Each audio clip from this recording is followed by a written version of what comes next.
one essence missing is enough to lose the whole truth. That is why I am taking you to the root from where the whole Jnana Ganga or the river of wisdom originates. Pinam chadurbalam shaktim dhyatva dvadashagochare pavishya hridaye dhyayan mukta svadantriyam apnuyat. Having meditated on the grass and weak Shakti in Dvadasha Indriyas, 12 Indriyas, thus making it subtle, one who enters the heart space and meditates there attains mukti, becomes liberated and takes a quantum jump into ultimate consciousness. Let me read the translation of the commentary also. The Bhashya by Abhinava Gupta, a great saint, great enlightened master who lived around 10th century. Suppose you are gradually being deprived of strength or of knowledge. At the instant of deprivation, transcend, free yourself from anxiety and ultimately from the disease of bondage. Let's enter into the sutra and understand. I can say this aphorism is an important aphorism. If you understand this single sutra, you will understand the great difference, big difference between Western psychology and Vedic psychology. You will understand how the Western psychology is missing something essential. The essence of the Vedic psychology, the yogic psychology. According to the Vedic psychology, you are not disturbed, you are disturbance. Understand? You are not tensed, you are tension. There is a big difference. According to the Vedic psychology, you are not disturbed, you are disturbance. There is a big difference. Let us look deeply into it, then you will understand.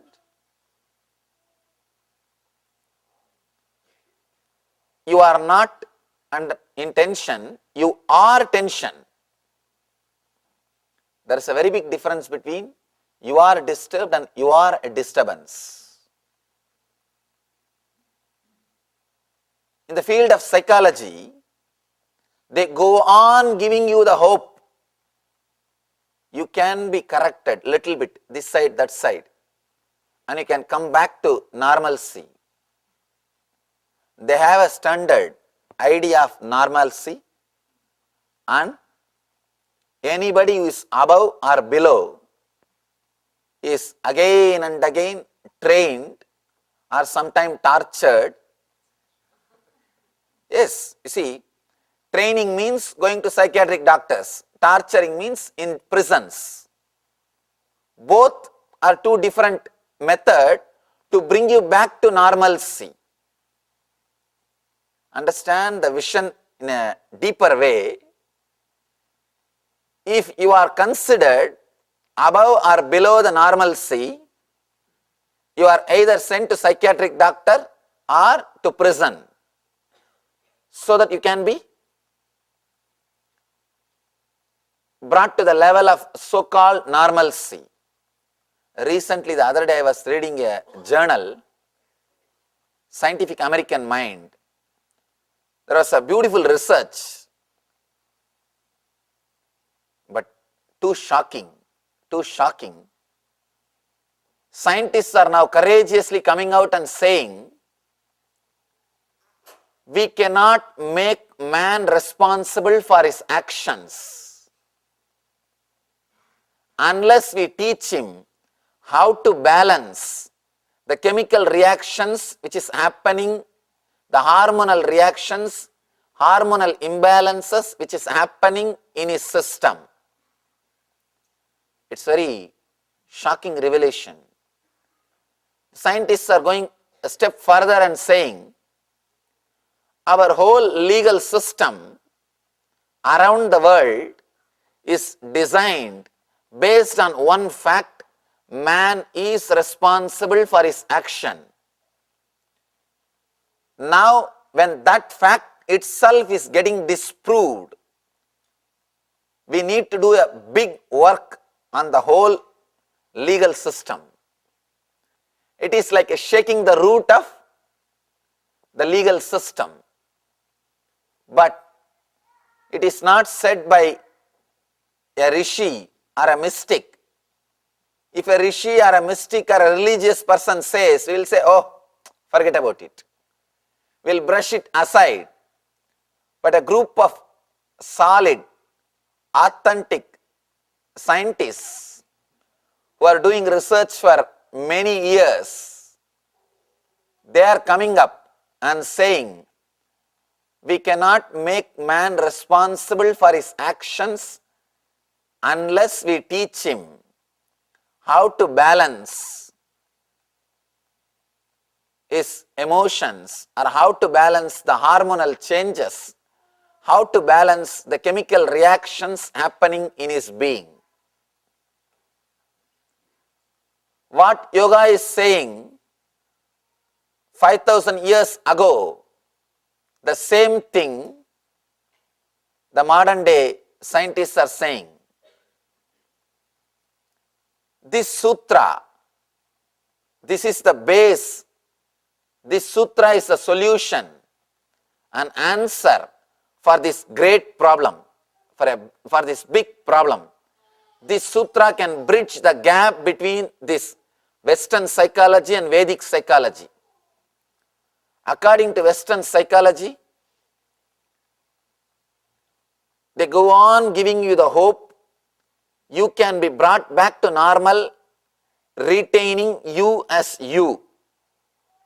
Means something like, if you are feeling hot in this room, you can fix air conditioning and make it cool, start living. But they forget an important factor. The moment you bring air conditioning, now you need to maintain that. That brings its own tensions. That brings its own problems. Now you need electricity. You need to pay the bills. And for all these problems you need money. Then you go out to work, forget to enjoy this room. AC and the room both are lying. But you are again in the sky, working to pay the bill for the AC. We forget an important factor. You as you are is a disease.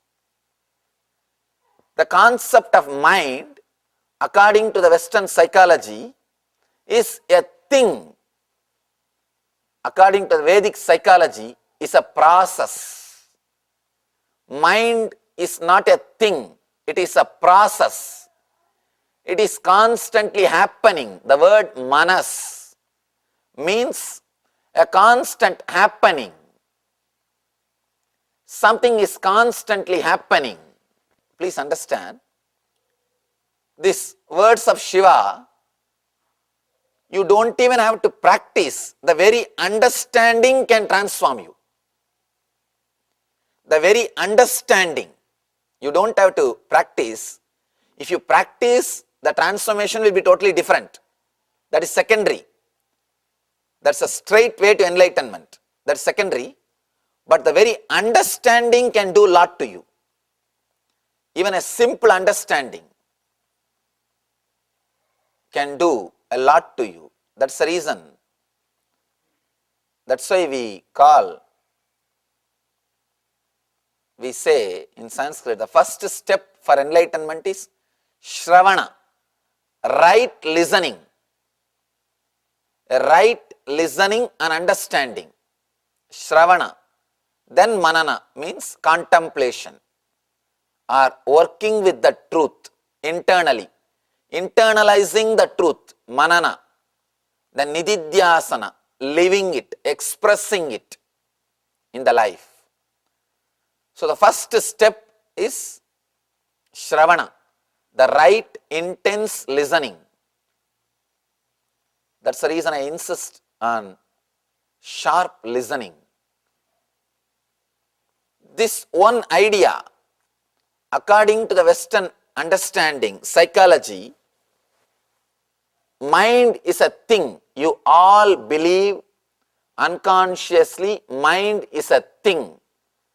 That is why constantly you connect all the past happenings of your mind as a chain and start believing your mind is a solid thing.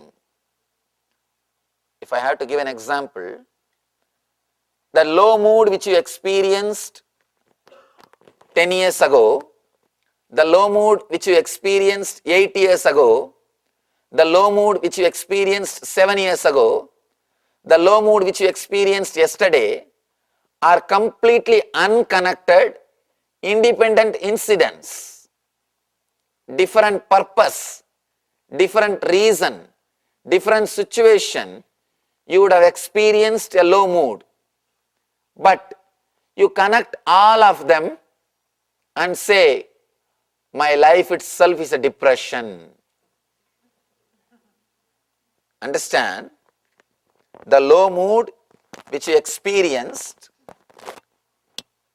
years ago, months ago, weeks ago, days ago are unconnected, independent incidents. 10 years ago, you would have felt low mood, you would have felt depressed because your toys are lost. 9 years ago, you would have felt depressed or low mood because your girlfriend is lost. Few years ago, you would have felt depressed or disturbed because your son is not listening to you. The reasons may be different. Situations are different. The cause is totally different. But when you connect all these low moods and decide, my life is a depression, what happens? You created hell for you. You created hell for you. Now, the moment you start believing your life was depressed, your life was depression, you will strongly believe your life will be depression. Please understand, whatever you believe as your past, only that you will reproduce in your future. You all know you can't fly in the past. Will you believe tomorrow onwards you can start flying? No, you won't. What you think as your past, what you believed as your past, only that you will believe as your future. So once you start believing the past was filled with depression, now you created unconscious faith that your future also will be depression. Over, done. You destroyed your future. When you believe mind is a thing, according to Western psychology, you have created hell for you. You have no hope. Over. But mind is not a thing. God saves you. There is a hope. The truth is, mind is not a thing. As you are taught, mind is a process. It is not noun, it is a verb. Manas, the word mind, is a process. A constant happening is mind. It is not a thing. When you believe it is a thing, be very clear. You create the problems which does not exist. Which does not exist. You can see in your life. Why you were depressed 10 years ago, and why you were depressed 9 years ago, why you were depressed 8 years ago, why you were depressed yesterday are different reason, different situation. But when you connect all those experience and decide, I am depressed, now you are ready to get depressed tomorrow. You created enough of trouble for your life. You created an enemy who doesn't exist and start fighting with him. Now you have given life to an enemy who doesn't exist and start fighting with them. According to the psychology, mind is a thing. Please be very clear. Mind is not a thing. Small story. A guy goes to psychiatric doctor, says, doctor, my life is full of problems. Doctor says, everybody's life is a problem, don't worry. We will start working. Every week we will have 3 sessions. $100 you will be charged. Then the patient asks, doctor, this will solve your problem, but what about my problem? 3 sessions per week, $100 will solve your problem. What about my problem? Understand, the moment you start believing mind is a thing, you cannot be helped. No psychiatrist can help. No psychoanalysis can help. No other method can help. Because the basic belief is wrong. The moment you bring a wrong belief, whatever is built on that has to go wrong. It cannot be the truth. You need to understand the basic truth. You are not in tension, you are tension. You are not disturbed, you are disturbance. What you think as you is not a thing. What you think as your mind is a process. This is the major difference between the Western psychology and Vedic psychology. This is the root cause for all problems. This one idea, believing the identity which you project to the outer world, the identity which you believe as you, as a thing, is the root cause for all your problems. The basic truth of the Vedic psychology is the identity which you project to the outer world and the identity which you project as you are beyond these two. You are not just these two. The identity which you project to the outer world is called ahankar. The identity which you believe as you is called mamakar. In Sanskrit we have 2 words, ahankar, mamakar. Again and again Vedic psychology says, you are beyond these two. You are not just these two. According to the Western psychology, you are these two. That is why so much of work is done to protect your identity. So much of attention and energy is given to hold on to your identity.